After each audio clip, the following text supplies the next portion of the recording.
What's up, everybody? Welcome back to the Mayor's office. This is Midnight Mayor, aka Mayor Reynolds here. We're going to be talking about one of Deadrop's potential biggest competitors today, and that is a game called Shrapnel. This game was brought to my attention by a viewer recently. I had discovered this game before. I knew about it, but I didn't quite do a deep dive into it to learn every bit of information and different things about it.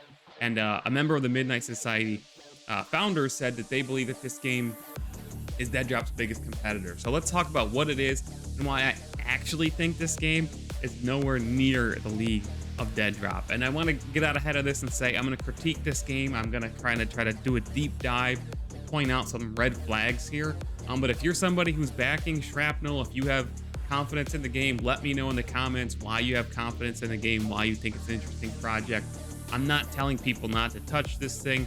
Absolutely, you do what you want to do. We're in a new day of game development today, and with a lot of people doing Kickstarters and Indiegogo, it's a whole different era of supporting games that are in development and so on. So I mean, you do you.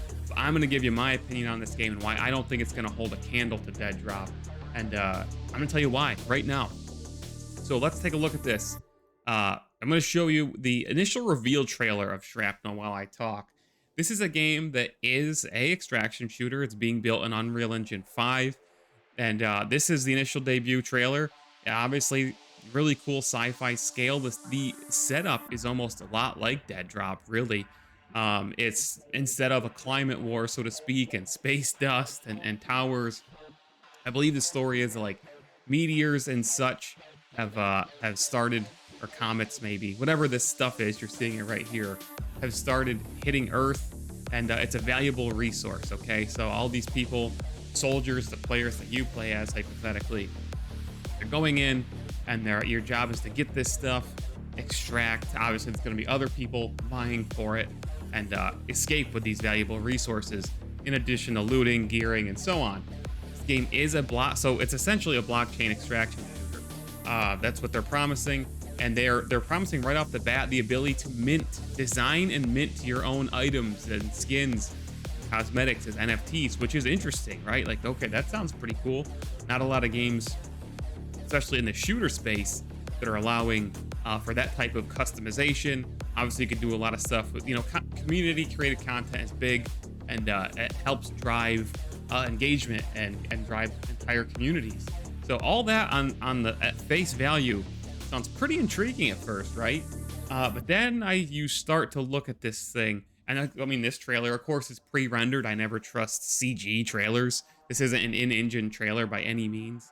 This is a fully animated CG trailer, not gameplay. Obviously, this is a first-person shooter. This thing looks like slightly futuristic John Wick or something. You can see some similarities to Deadrop, right? Not quite the same grittiness or vibe, but cyberpunk type stuff here, and it looks pretty cool. But then you start to look at the development team for this game, and that's where I start to raise some red flags. So I'm never a huge fan of CG reveal trailers. If it's when the game is first being announced, I'm a little more okay with it, because you can announce games pretty far in advance these days. If you wanted to show players the vibe of the game, or if people already really know if it's a sequel or something, you already know what you're getting, it doesn't bother me all that much. But look at this, and I want to freeze this frame specifically for you, and I want you guys to remember this. Look when he pulls up this gun, and look at that. Look at the environment, look at the framing of it, and just keep this image in your head, okay? And now I'm going to talk about the development team a little bit. So roll it back. I'm going to play the trailer while I keep talking.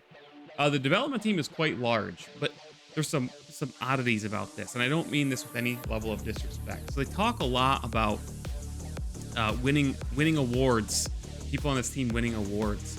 For whatever reason, and this is not a knock, a lot of these people, especially the founders of the studio, actually worked at HBO, which I think is, in my opinion, one of the better television services out there. But anyway, if you look at this team, you don't see a ton of actual game development experience, and that's one of the reasons why I'm looking at this. And when I'm comparing it to Deadrop, when I look at Deadrop, that's a game with tons of AAA development experience on existing competitive shooter franchises like Call of Duty, like Halo, like Gears of War, and very experienced, well-known people in the gaming industry. So Robert Bowling is well-known in the gaming industry. Dr. Disrespect, obviously, is well-known in the gaming industry.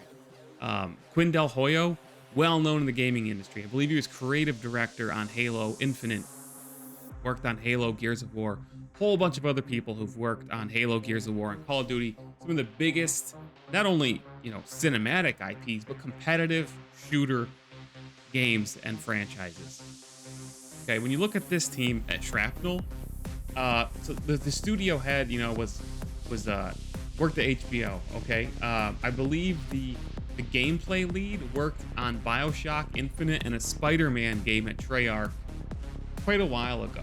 And those are big games. I mean, BioShock Infinite is definitely a big budget game, no disrespect at all.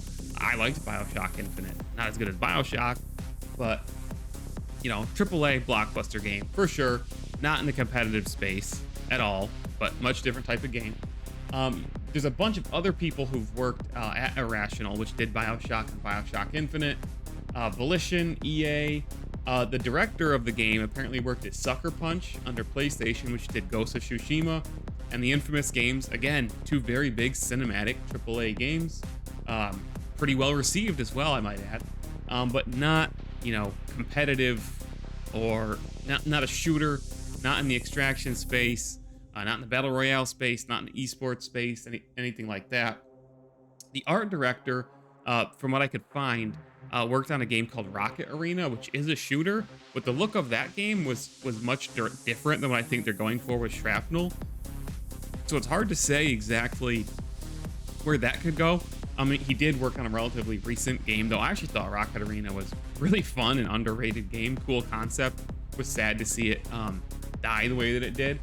But what I'm getting at here is there's not a giant level of experience working on successful first-person shooter games, properties, franchises.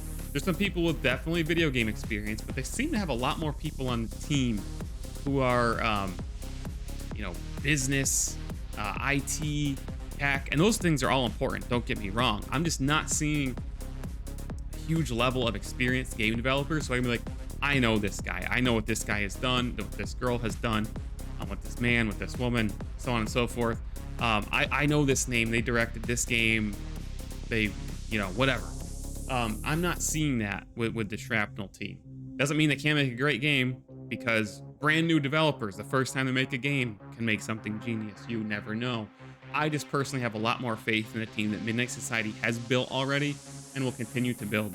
And for all I know, this game development team for Shrapnel may bring on 100 people who are super experienced FPS devs.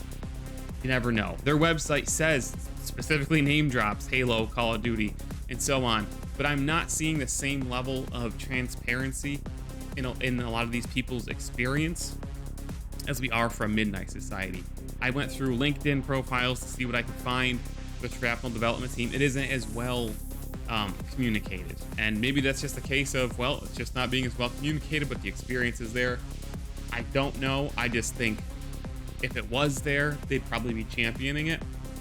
What I'm seeing a lot more of, and this is what scares me, this is what turns people off, the blockchain games, very, very, very often, this is on their roadmap, this is on what they've just talked about and shown, is a ton of blockchain stuff. Their white paper, their roadmap puts all the crypto and blockchain stuff first. The tokenization, buying plots of land in the game, which is a thing that I'm not interested in. Cosmetics as NFTs and stuff, that to me makes sense. The whole buying plots of land thing is one of those things where people have been scammed time and time again. I'm not a big fan of it. And that's part of what really scares me here, is this developer in this game putting so much of the blockchain stuff before the game, before the gameplay.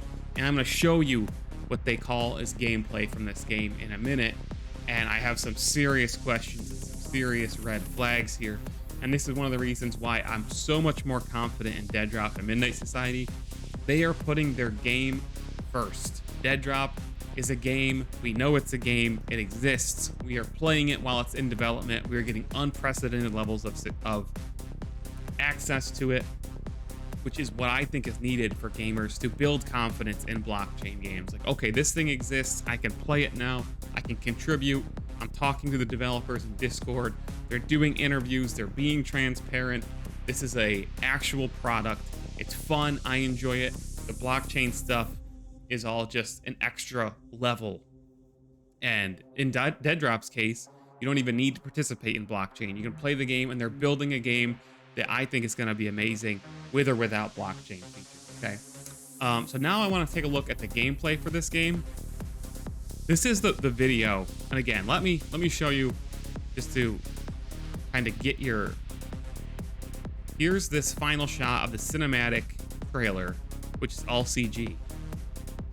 Look how the people are animating. Look how the gun looks. Look how the camera's moving. Look at the way the enemy looks. The gun looks ADS'd. Look at the muzzle flash there. Okay. Now let's watch this, which they claim is the first multiplayer gameplay of Shrapnel. Look at the way the game is animated. Look at the way the gun is flying all over the place. Look at the way the character is moving, like almost unevenly. Like, have you ever seen a player play a game this way? This is not like a good movement player. This is not an Octane stim sliding across the ground, jumping crazy. That I don't think this footage is real. And if it is real, and I feel like they purposely did this to make it look like the player sucks, to try to be like, oh, it's a real game, because if it looks too smooth and too cool, then people won't believe it.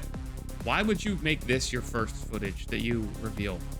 Somebody who can't hit any of their shots, the camera is shaking all over the place, like they're like moving, stopping, moving, stopping, moving, stop. Like, why would you choose this as your first footage? This obviously isn't raw gameplay with pre-prepared clips.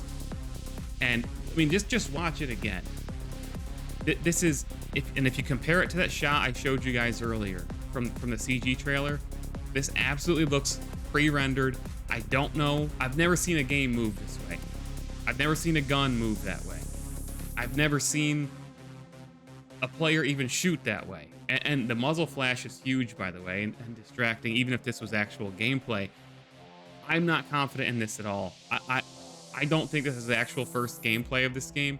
And if you don't have gameplay to show, just say you don't have gameplay to show, in my opinion. Like, this guy's literally gonna die right there, supposedly. Like, he jumps and falls to his death. Why would you put that?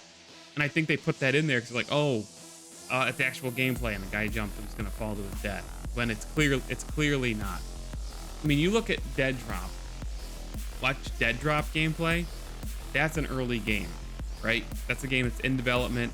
I've never seen a shooter where the gun and like the camera is like, it almost looks like a VR game, and it's not a VR game. There's so many red flags here, and if this game is Deadrop's top competitor, which is what I'm hearing a lot of people say, this is Deadrop's big competition, because it's being marketed as a AAA distraction shooter built on blockchain game, or on blockchain tech. Deadrop's gonna blow this thing out of the water. I guarantee you, if this game ever releases, which I'm not sure it will, this thing's not gonna hold a candle to Deadrop. And again, games like this, games like Shrapnel, are why people have a bad taste in their mouth and a distrust for NFT games, because they're telling us everything about the blockchain side. They're showing us our white paper, their tokenization, their roadmap. The absolute last thing on their roadmap is gameplay. And Deadrop's doing things differently. Deadrop is letting us play the game, get our hands on the product, to contribute to the product, our thoughts and our feedback every step of the way. They're building that trust. They're putting ownership of the game in the player's hands. Shrapnel is taking the complete opposite approach, and it's why I think, and I hate to say, I think this game might actually end up being somewhat of a scam. So with that said, guys, I'm heading out. This has been Midnight Mayor, Mayor Reynolds. You can come watch me on Twitch anytime, Tuesday, Thursday, Saturday. I stream by 7 p.m. Eastern. I'm a huge Deadrop person. If you like this channel, make sure you subscribe for more Deadrop and Midnight Society news. And leave me a comment if you're excited for Shrapnel. Like that, I couldn't quite think of some way to end the video. So like the video, because I didn't script it and I thought about all this myself, ad-libbing. So anyway, guys, subscribe to the channel, like it if you want more Deadrop Midnight Society stuff. See you in the next video. Midnight Mayor out.